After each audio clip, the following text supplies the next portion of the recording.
ወደ ገጃ መጣሁ ላምልኮ። ገጃ ሲመጣ ደብተር የዛን ጊዜ በወንበር ላይ ይቀመጥ ነበር።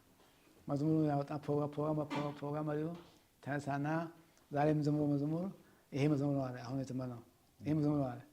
ከዛ መዝሙሩ መዘመር ሲጀመር እኔ እምባ በወልታይ ነኝ እምባ ብቻ ነበር። መጨረሻ ላይ ተገረምኩኝ። ምንድን ነው የሚያደርገኝ ሲል መዝሙሩ ነካኝ። ከዛ በኋላ ዶር መጥቼ ኢየሩሳሌም ቅዱስ ጽፌ ባስቀምጥም አሌታ ያለ ደብተር ላይ ጽፌ ይከደናል። አሁን የት ላስቀምጥ?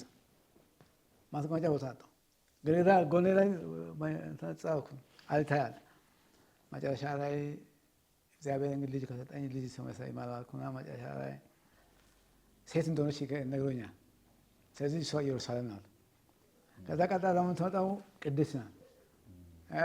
አሁን ከዛ በኋላ ከተማ መጣ፣ ወንድ ሆነ። ጎዳና መጣ፣ ወንድ ሆነ። ከዛ ኢየሩሳሌም ቅድስት ከተማ የጎዳናሽ ውጥንቅጡ ቢበዛ እንኳን የሚለው ስም አለ። አሁን ያንን እንደው ሳላይሽ አልቀርም በአምላክ አይዳ በአምላክ አሁን ጊዜ ሽምግልና በአምላክ ናት። ከዛ ደግሞ መጣች ሀያ ናት።